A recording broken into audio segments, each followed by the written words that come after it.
guys. Thanks, Alex.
Obviously the first part will be the Govt's announcement, and then we'll just readjust and give the opportunity for the other industry leaders to leave the table, and we'll move into the regular press conference.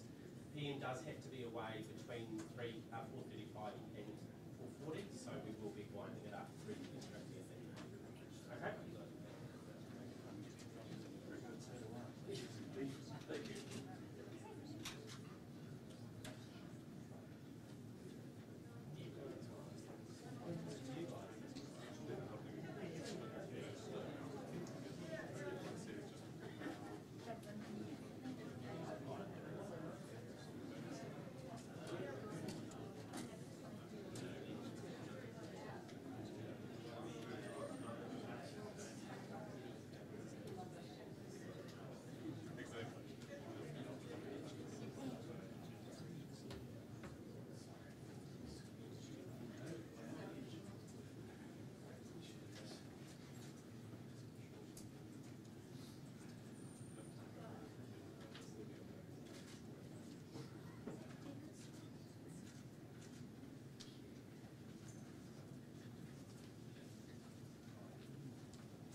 All right.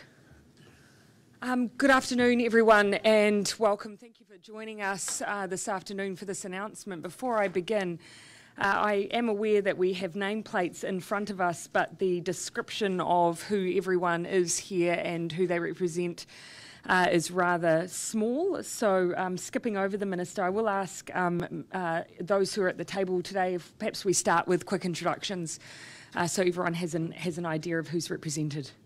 I'll start immediately on our host, Katie. I'm Katie Milne, the President of Federated Farmers. I'm Andrew Morrison, Chair of Beef and Lamb New Zealand. Neil Baitup, the Chair of the Rural Support Trust National Council. Jim Vanderpool, Chair of DONZ. Fiona Gower, National President for Rural Women New Zealand. And can I just check everyone can hear adequately, everyone at the table as well? And look, I acknowledge that Nathan Guy has joined us as well for this announcement and discussion. Questions to follow, but I'll start, then I'll move to other representatives to give their introductory comments, and then we'll move to questions.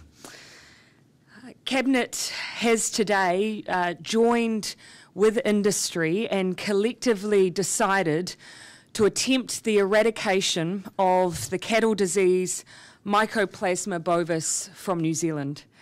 We've made this decision in partnership with our farming sector to protect our national herd and the long-term productivity of our economic base. This was a tough decision, and I empathise fully with those farmers going through the pain of losing their herds.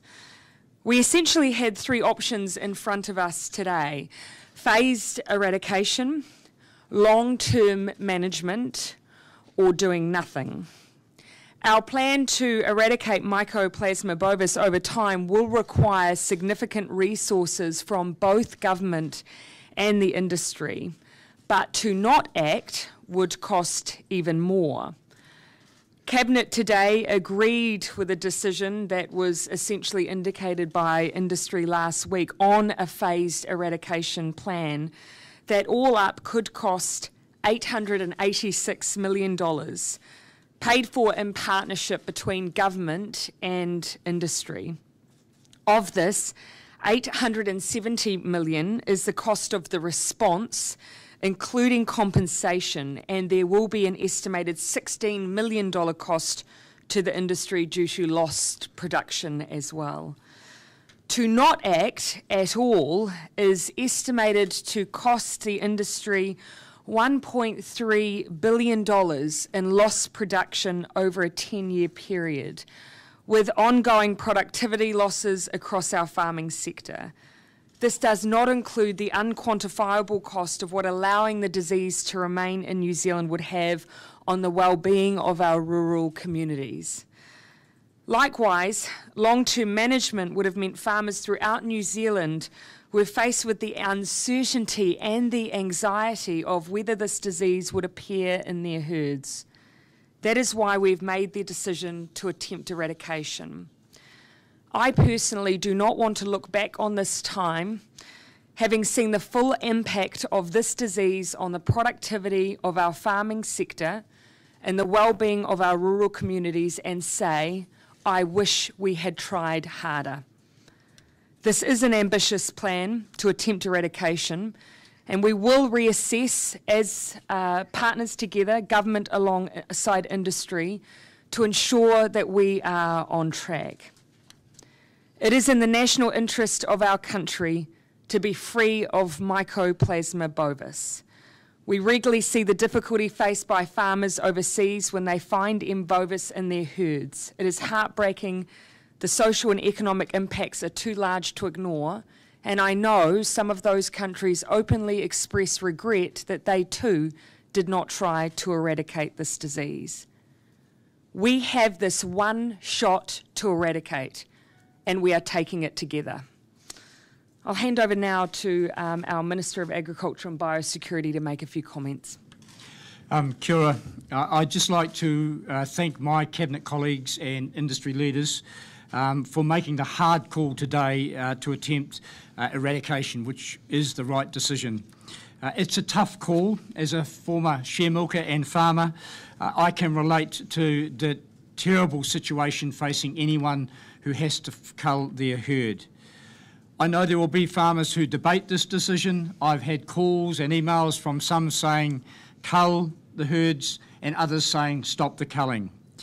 It's really tough on the families who are directly in the firing line of this terrible disease. It's up to us to work together and to support them. The reason we're doing this is that farming is our single biggest export earner, and the livestock part of it, the biggest chunk of that. We need to protect that export earning capacity in our country. We have one shot at eradication to protect more than 20,000 dairy and beef farms across our country, but only if we act now.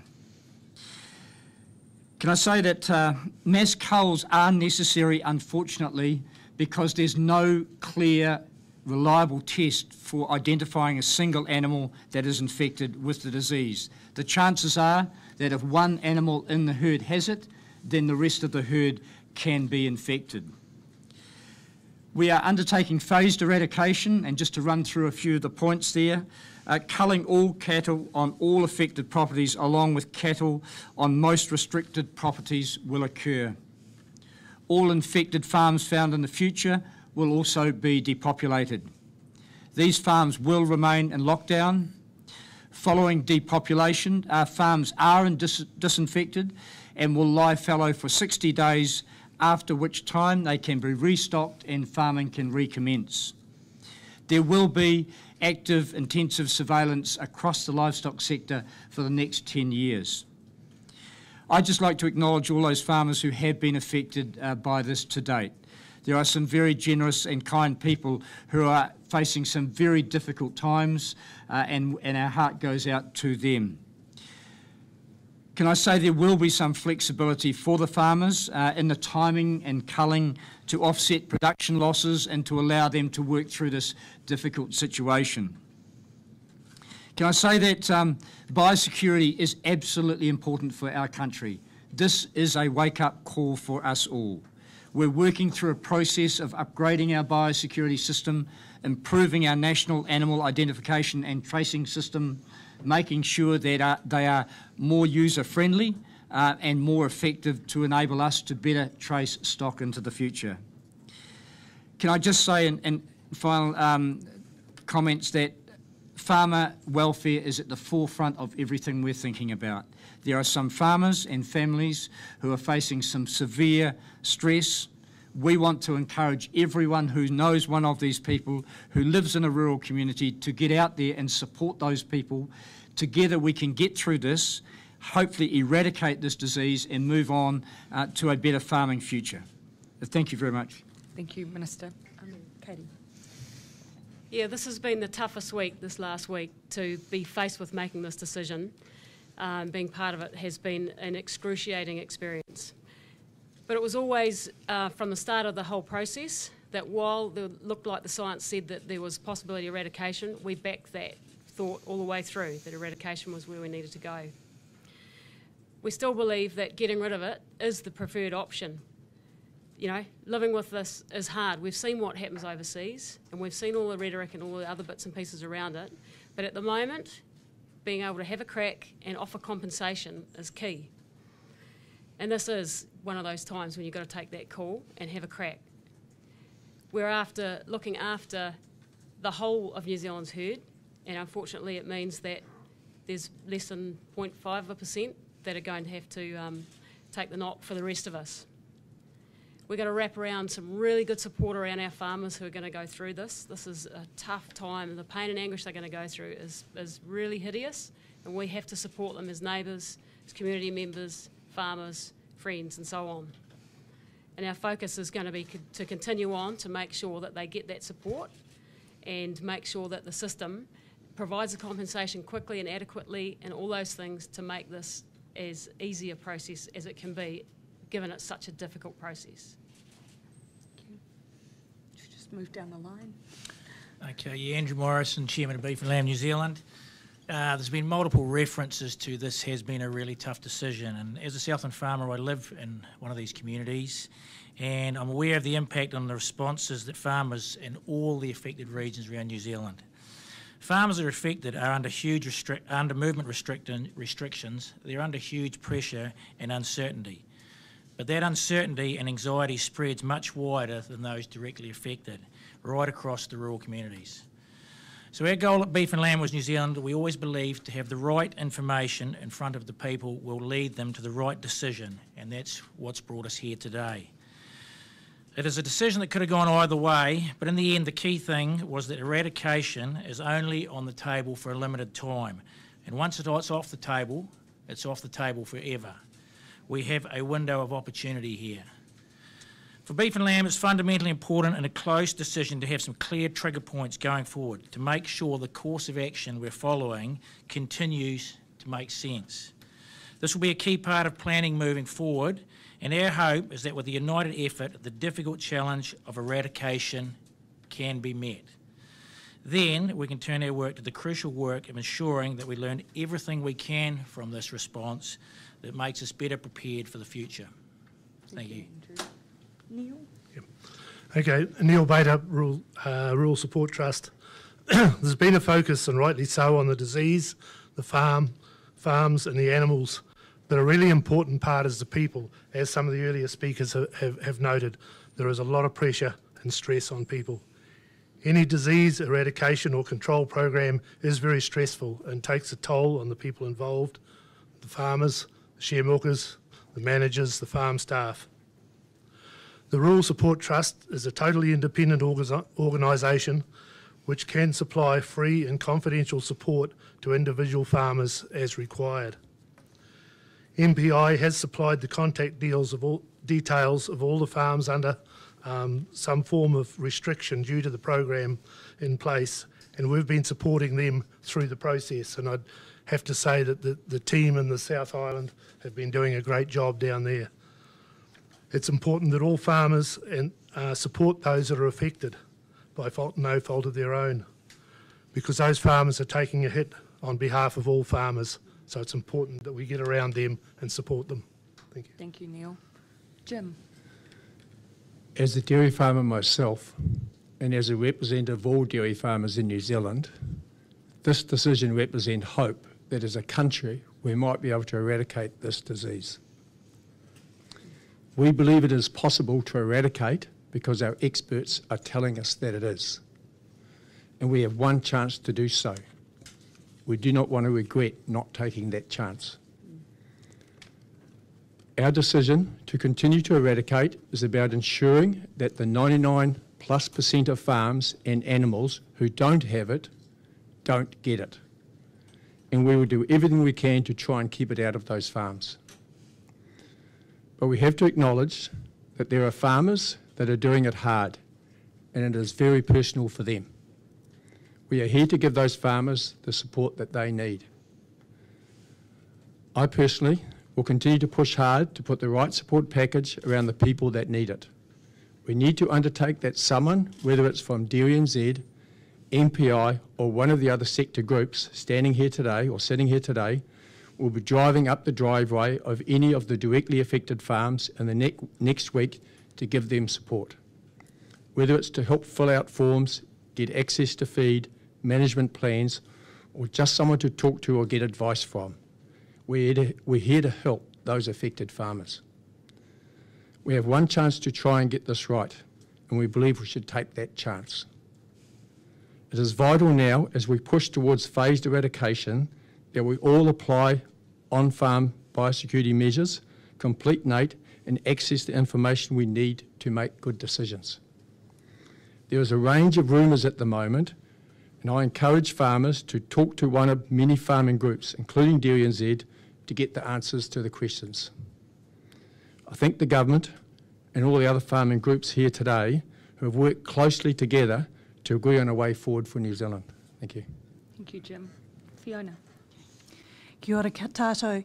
Rural Women New Zealand has been a leader in supporting rural communities since 1925, and we are here today in collaboration with the government, MPI and industry leaders to support our rural communities, the farmers, their families, and especially the women and children, the tough times ahead. We are committed to ensuring there is wraparound welfare support for those affected, because we understand that without this, high levels of stress in times of any crisis and in the aftermath can lead to a breakdown in our rural social fabric. The last thing we need is the bullying of our children, an increase in family violence, or even suicide. Rural Women New Zealand will be working with the Rural Support Trust, other primary industry groups and leaders to ensure that all rural communities, all farmers and farming families, and the women and children feel connected and supported. Strategic, thoughtful and regular communication between the support networks and the communities is vital. Together we can do this. Thank you, Fiona. Thank you, everyone. We'll now open up for questions. We'll try and direct questions to the most appropriate person to give you an answer. Well, of course, we're taking this opportunity because this is our one opportunity. Of course, we know that there is no impact on human health. We know other countries exist with this disease, but we want New Zealand to be free of it. And this is our opportunity to be that country. Why do you say that we have this one shot? What's the reason behind that? The longer that we leave it, the more difficult it becomes to eradicate. What makes you think it's going to be different to other countries in terms of trying to eradicate this? Of course, our borders in particular make it possible. We do believe that we're taking it on at a point that it is possible to eradicate, and as has been said, you know, more than 99% of farms don't have it. We want to protect them from having it, so we are at a point where it is possible for New Zealand to be that country, and we have had a history of eradication of other issues, biosecurity issues before. I think also the cooperation between us all only strengthens our ability to be the country who is able to eradicate. Did you want to add? Can I just say that so far there's only one strain identified, and we believe that that's come from one source. So if we can track and trace all the animals, we believe we can contain and then eradicate. So all the indicators are that this is possible to eradicate. Experts have said so, and we believe we have to give it a go. The risk of reinfection is dependent on the biosecurity systems that we run. We're certainly more alert to our biosecurity risks at the border through the importation of people, of goods. We're upping the game at every level, and now I'm sure anyone involved in the farming sector will be very conscious of anything that they import or consider a risk material. Oh, well, look, other countries have had this. Ireland's had this since 1990, and we've been free of it. So once we eradicate, we have the ability to make sure that we maintain a standard. Will you be calling on any overseas bodies or any overseas experts to help you with this? We already have. The technical advisory group was made up of overseas experts. Whereabouts were they from? Those countries that had experienced Ireland, Australia, Ireland, Australia from the US. yeah, that it was still possible to eradicate. You would say that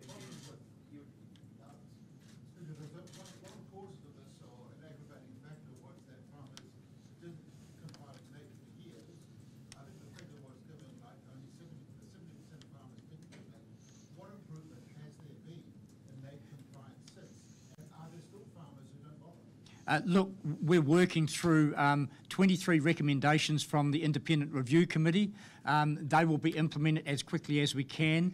The rest of them, up to the 38, will be implemented as we change legislation. The awareness of the value of NAIT has upped substantially. I have to say there wouldn't be a farmer in the country now that doesn't appreciate the value of NAIT, and I'm sure they're doing their very best to comply.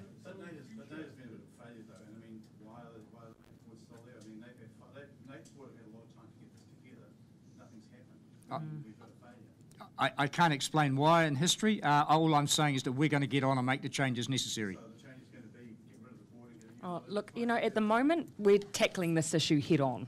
Our focus is collectively working together to tackle Microplasia bovis. We'll be working to make sure that all of the instruments we need to, in place to manage it appropriately are there. When it comes to addressing wrongs of the past, that time will come, but for now, we've got to get on with it.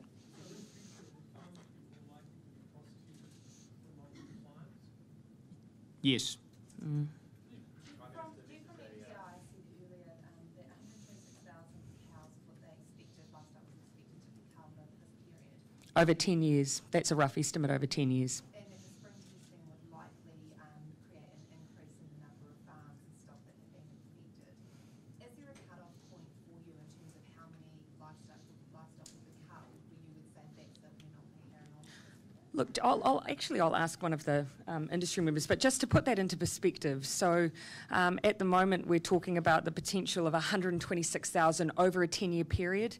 In any given year, we might have 1 million dairy cows as part of dairy farming. So there is the ability to manage that within our national herd and manage it appropriately. But of course, we want to keep reflecting as government and industry together as we work through the eradication plan as to whether or not, for instance, after spring we see additional properties, additional strains. We'll analyse all of the evidence we have and continue to monitor it together. And we'll do that at regular intervals. And that's the key, understanding if those 126 are still traceable to the originals and so on like that. We're going to have multiple avenues like that will be getting that information through and making those decisions jointly as we go.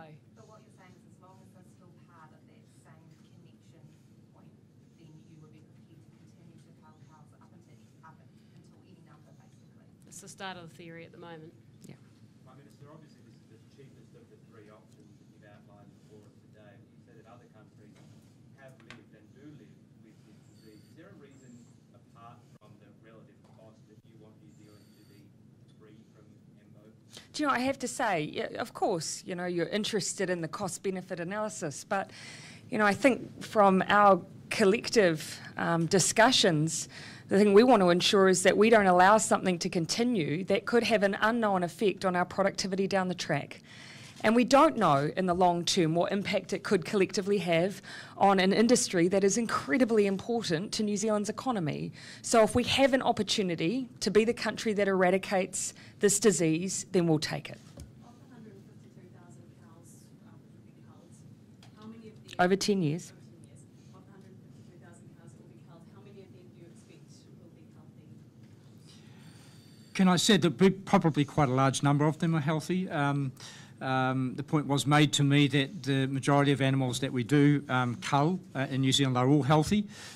This is a necessary, unfortunate part of not having yet a test that clearly identifies the individual animals. If technology and development allows us to come up with that test, or we get it from overseas, we'll be in a better position to be more selective about the cull. I think the point that industry so clearly made is that, yes, in any given year we might have a million cows culled as part of dairy farming in New Zealand, but that's spread across your national herd. What we're acknowledging today is that for some farmers this will be their entire herd. So even though as a proportion it's a small number, that small number for an individual farmer will feel significant, but it is 1% of our total farms in New Zealand. So just to give it that perspective as well. Sorry, Jim, did you want to add? Can I make the comment? Because the cows might be healthy at the time, but remember if they carry in bovis, it could come out any time, and this is an animal welfare issue. And to wait for those animals to get sick before we do something about it is not right either. What we know is if the herd has got in bovis, then it's likely to come out in them at some stage. And so this is about trying to get in front of that. Yep. This is a pretty big budget hit for you, for the government. What other options, is it cutting out in other areas? Well, we've always acknowledged that we needed to make sure that we were prepared for a rainy day for issues just like that, those of national security, biosecurity. That's why you saw us deliver a budget that was prepared to deal with issues like this.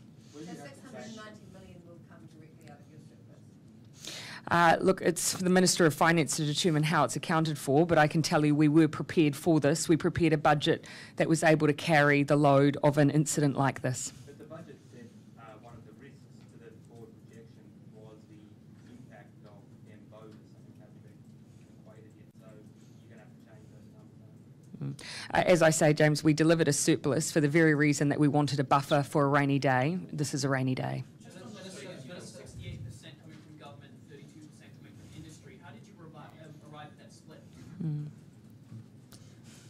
That's based on GIA principles. You know, we've worked with the government to see what would be fair and equitable, and based on the what we've agreed, the whole principles around the government industry agreement is what we're going to use going forward. Was there much negotiation in that, or was that just the first figure that you arrived at? Oh no, we just sat down together and we decided what we thought was fair and equitable and the right thing to do. Minister, how did it get into the country, and is there any chance that it was maliciously introduced?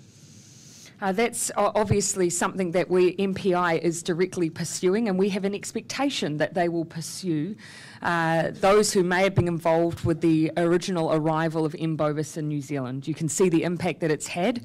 Again, that's something that's happening in We're very focused on eradication, but that work is underway. There's a range of ways that it could have come in. I would not, again, I wouldn't want to prejudice any further investigation, but as I say, MPI are working on it. Has the preparation for this and the response shaken your confidence in MPI? Was that for me or the Minister? No, look, this is a brand new challenge for an organisation that has huge responsibilities. No other country has done this. We haven't had a standing army waiting around for this, so at every level we have been challenged. There might be, in hindsight, mistakes that were made, but we're upping the level of resource, the level of capability, and working with industry organisations to improve our support for farmers and our action. The decision today will enable us to move on in a more certain way to indeed eradicate if possible.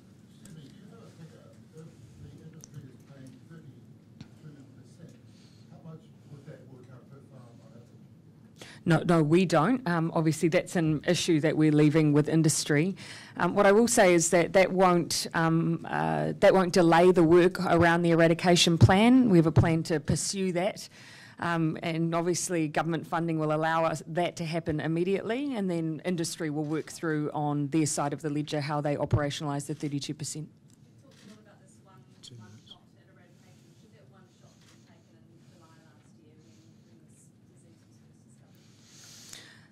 Look, you know, we could talk about July last year when it was discovered. We could talk about 2015 when there's some view that that may have been the entry point. Our job is to take responsibility now together for the eradication plan moving forward. That's what we're doing.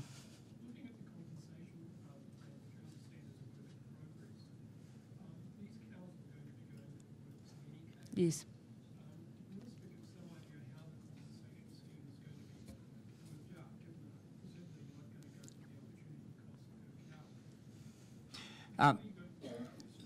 Look, we've given assurance that farmers will receive a substantial amount of money of their compensation within 10 days or thereabouts from their claim when it's put in.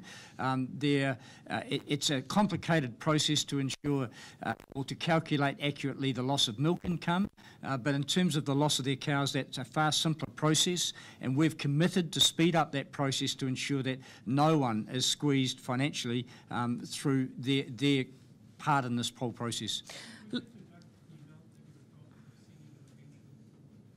Look, the farmers will receive a meat check from the meat companies, and then there's the balance based on a fair valuation of their animals, and then any potential loss of income from milk or other sources of income that they might have had from the animals. So it's not simple, but MPI have committed to speed up the process to ensure that people aren't squeezed unfairly.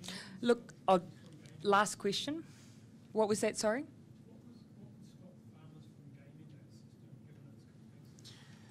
Well, we have to have a fair process to all parties, fair to the taxpayer as well as to the farmers. I'll hand over to Katie wants to. And there's, as Jim would say, there's standards in there. We know what the natural attrition rate and the cull rate is, and I know earlier on speaking to MPI, there was allowances made for that part of the process, so it's going to be pretty standard. Look, we're going to wrap, but I'm going to allow industry representatives, if there's anything that I'd like to finally add.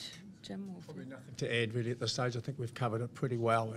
And as you can see, I guess from the whole group, you know, we're united, and this is the right decision to make and the right thing to do going forward. Katie, did you have anything finally?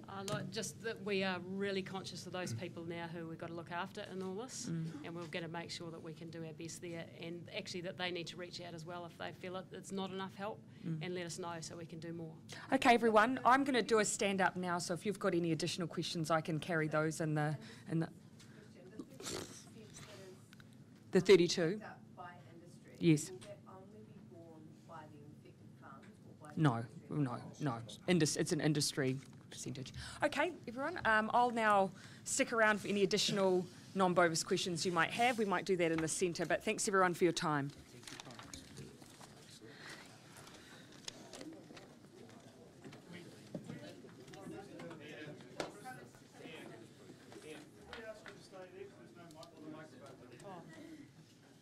I was going to come into I just think it looks odd, me sitting at a table by myself. Sorry? Okay. Yeah, all right. No, fine. Here we are. All by myself. Oh, yeah, please, join me. Oh, I'm fine. I haven't said anything inappropriate.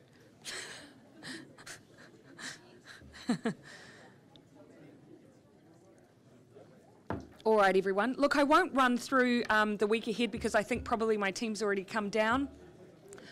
We might shut those doors just for...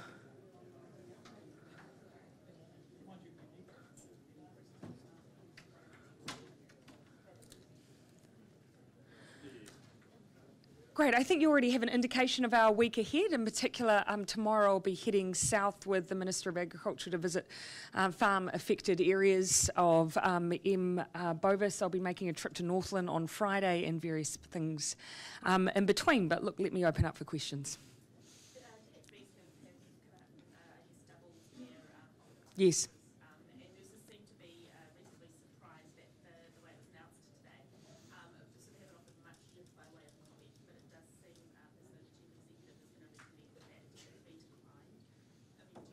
The Chief Executive? The nurses organisation. I mean, is that concerning for you? Aside from what you've put in a contingency, Look, this is a matter for negotiation, but by way of the deal, it is a doubling of what the DHB last offered. It addresses some of the concerns that nurses raised around staffing issues with a pledge to bring on an additional 500 nurses into our nursing workforce. It's a 9% pay increase, and it also includes 2 new pay bands to address the fact that there are currently only 6 for our nursing workforce. And as I say, it is a $500 million deal. It is, however, now for the nurses to consider. But obviously, now is the time that DHBs will need to plan for any contingency for strikes if that is what nurses choose to do.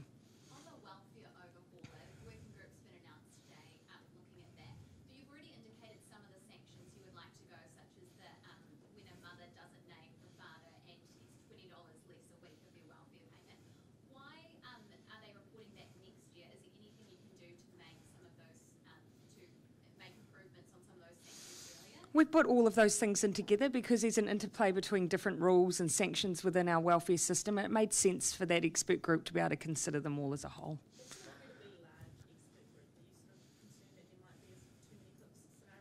No, and of course, you know, there's a range of issues that we need that group to consider, particularly the complexity between even, for instance, the way that our tax credit regime works with our welfare system. So that complexity in itself means having people with expertise does enlarge the group. But no, I'm not concerned by that. What do you make of the report of the weekend that Peter Matters, the former CIA analyst, says there should be a discussion about whether New Zealand and Australia should remain in the Five Eyes, given the level of Chinese? As I've already said publicly, I have not had those issues raised directly with me, and that is the basis on which I would consider that to be a serious issue. And so I do not share the concerns of the individual in question who admitted this morning in national media that he was simply reiterating things he had seen already reported in New Zealand. No. In the Five Eyes partnership, I consider to be very strong. You've already seen me engage internationally with other members of the Five Eye partners. I do not have those concerns. I think if they existed, I would know.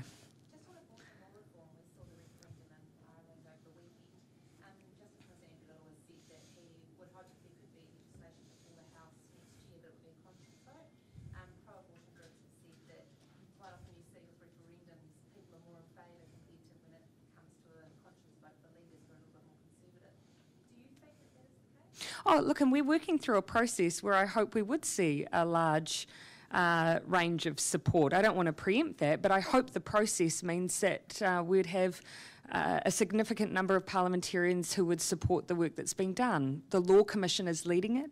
They're undertaking a consultation process. We're trying to do this in a way that we can garner that support more broadly.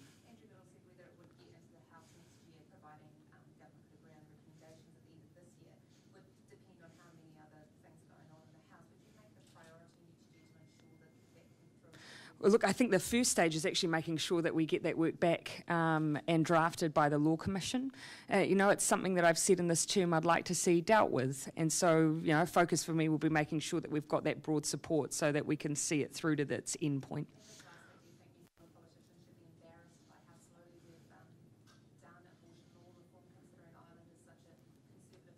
I think there is a difference. I mean, of course, you can access abortions in New Zealand. The issue is we still categorise it within our Crimes Act, and of course there are then a number of flow-on effects from it being categorised in that way for the way that women access. And so that's why I think it's only right that we have the Law Commission undertake this work, because as I've said, my personal view is that in 2018 it should no longer be a part of our Crimes Act, regardless of whether or not women can access it.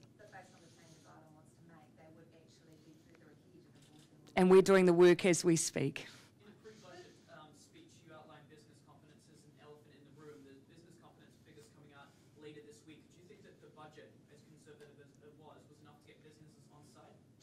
Oh, look, I think these things sometimes have lags, so I won't be necessarily expecting that would change overnight. As I say, the number one concern that I have is making sure that economic activity reflects reality, and that's continuing to be the case. And, it's a bit more of an issue of pride around the perception issue more than anything. Some of the figures within that, the economic numbers were actually quite rosy. Do you think that's going to be enough to push businesses over the edge? Again, as I say, reality is much more important, but as a matter of pride, I wouldn't mind perception moving as well.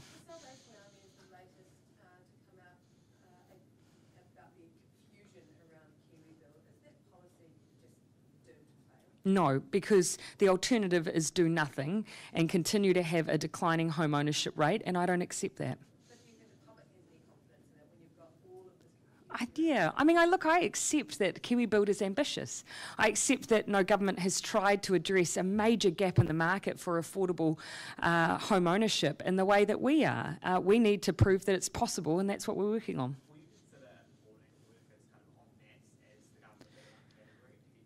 We were critical of any policy around bringing in labour that didn't alongside it have a plan around training our domestic workforce. But we also acknowledge we have a skills gap right now. If we want to be able to deliver roofs over people's heads, we have to look at filling that skills gap, but we'll only do it alongside a plan to make sure that we're training New Zealanders at the same time. Again, this is an area of work that I've asked our Minister of Building and Construction to look at. We need a long-term plan to train, to encourage more apprenticeships. That's what we were working alongside the industry on. But in the short term, we also have a skills gap we need to address. How do you respond to people who say that the fees-free policy has actually drawn people away from apprenticeships, which is relatively cheaper, and at universities? I would argue that that's not the case. If you move into a Polytech course, you'll have 1 year free. If you become an apprentice, you get 2. All right, thanks everyone.